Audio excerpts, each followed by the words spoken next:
వివేకానంద 156వ జయంతి సందర్భంగా అనంతపురంలో national youth festival ను నెహ్రూ యువ కేంద్రం ఘనంగా నిర్వహించింది. యువత దేశానికి ఎలా ఉపయోగపడాలి, దేశాన్ని ప్రేమించాల్సిన ఆవశ్యకత ఏంటి, యువత ధైర్యంగా ఎలా ముందుకు వెళ్లాలి అనే ప్రశ్నలకు స్వామి వివేకానంద స్ఫూర్తితో సమాధానాలు లభించాయని నేటి యువత తెలియజేస్తోంది. దేశం కోసం, ధర్మం కోసం యువలోకం గట్టిగా నిలబడాలని అంటున్న యువతతో మా అనంతపురం జిల్లా ప్రతినిధి Naidu face to face. National youth day సందర్భంగా స్వామి వివేకానంద స్ఫూర్తితో ఈరోజు అనంతపురం జిల్లాలో నెహ్రూ యువ కేంద్రం ఆధ్వర్యంలో యూత్ ఫెస్టివల్ లాగా ఇక్కడ కార్యక్రమం నిర్వహించడం జరిగింది. ఇందులో భాగంగా యూత్ కూడా ఎంతో స్ఫూర్తిదాయకంగా స్పీచ్లు ఇవ్వడం ఇక్కడ అనేక మందిని ఆకట్టుకుంది. ఇందులో భాగంగానే ఇక్కడ వీరిని అడిగి మరిన్ని విషయాలు తెలుసుకునే ప్రయత్నం చేద్దాం. చెప్పండి అమ్మా, ఇప్పుడు ఈరోజు నేషనల్ యూత్ డే సందర్భంగా వివేకానంద స్ఫూర్తిగా తీసుకుని మనం ఎటువంటి నడవడికలతో మనం ముందుకెళ్ళాలంటే? నాకు తెలిసినంత వరకు భారతదేశం గురించి తెలుసుకోవాలనుకుంటే ఒకే ఒక వ్యక్తిని గురించి చదివితే సరిపోతుంది అనుకుంటే ఆ వ్యక్తి పేరు స్వామి వివేకానంద. వివేకానంద కోరుకున్న భారతదేశానికి, భారతదేశ యువతకి ఉండాల్సిన లక్షణాలు ఏంటి, అసలు యూత్ ఎలా ఉండాలి అంటే వివేకానంద చెప్పినట్టు ఉండాలి. ఆయన ఏమని చెప్పారంటే, ఎప్పుడూ మౌనంగా ఉండకండి, బాధల్లో ఉండకండి, భయపడుతూ ఉండకండి, దిగులుగా ఉండకండి, దిగాలుగా ఉండకండి, అన్నిటికంటే మించి ఏదో బాధల బరువు నెత్తి మీద ఉన్నట్టుగా మాత్రం దయచేసి ఉండకండి అని మనల్ని ఆయన చాలా ఒక అద్భుతమైన ఆత్మవిశ్వాసాన్ని మనలో రగిలించారు.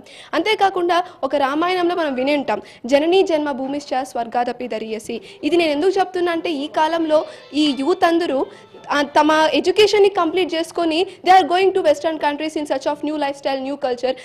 What about living the bad situations in the country behind? దేశం గురించి పట్టించుకోవట్లేదు, ఎలక్షన్స్లో పాల్గొనట్లేదు యువత, వాళ్ళ ఓటుకి వాల్యూ లేదు అనుకుంటున్నారు, అండ్ దేశం గురించి ఎక్కువ ఫోకస్ చేయట్లేదు. సో అందుకు ఇప్పుడు నేషనల్ యువ దివాస్, వివేకానంద దినోత్సవం సందర్భంగా ఇప్పుడు యువత అందరం కలిసి ఒక గోల్ అనేది లైఫ్లో పెట్టుకొని ఆ గోల్ ద్వారా దేశానికి సేవ చేయాలనేది ఇక్కడ మెయిన్ ఉద్దేశం. Arise awake stop not until the goal is reached అంటాడు వివేకానంద. కాబట్టి మనమందరం ఒక గోల్ అనేది పెట్టుకొని దేశానికి సేవ చేయాలి. And where the youth loves one's own country, that country will certainly develop in all aspects, socially, economically, politically, environmentally. ఎప్పుడైతే యూత్ అనేది తన దేశాన్ని మనస్ఫూర్తిగా ప్రేమించడం మొదలు పెడుతుందో అప్పుడు ఆ దేశం ఖచ్చితంగా అభివృద్ధి చెందుతుంది. మన ఇండియా అభివృద్ధి చెందుతున్న దేశం కాబట్టి అభివృద్ధి అనేది మన చేతుల్లోనే ఉంది. కాబట్టి ఇది అంతా మన బాధ్యతే. Love your country, live for your country. Thank you. Swami Vivekananda 3 పదుల వయసు దాటకముందే చికాగోకి వెళ్ళి ఒక యువత శక్తిని ప్రపంచానికి చాటి చెప్పారు అంటే అది ఒక యువతకున్న రక్తపులో వేడి, వాడి, నాడి యొక్క శక్తి మాత్రమే. దేశాన్ని మార్చగల శక్తి యువతకు మాత్రమే ఉంది అనడంలో ఏమాత్రం అతిశయోక్తి లేదు. అండ్ యువత ఆల్రెడీ పెడచెవిన పెడుతున్నారు అనడం కంటే కొద్దిమంది ఎక్సెప్ట్ ఫ్యూ తప్ప అందరూ చాలా దేశానికి మార్గనిర్దేశం చేసే స్థితిలో ఉన్నారు యువత. కాబట్టి యువత పెడచెవిన పెట్టట్లేదు అంటే వారి అవగాహన లేకపోవడం ఒక కారణం అయి ఉండొచ్చు.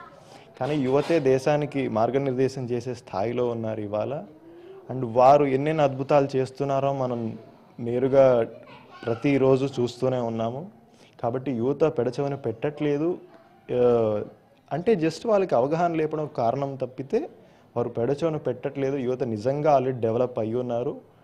అండ్ మన కోసం బతకడం, మన వాళ్ళ కోసం బతకడం just ordinary living, but living for the country, living for the people is ultimate living.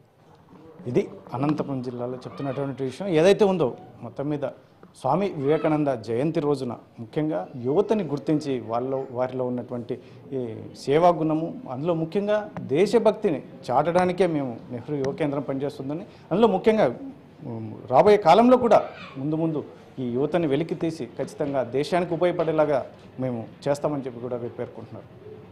Camera person సుధాకర్తో చెల్లాక నాయుడు, భారత్ టుడే.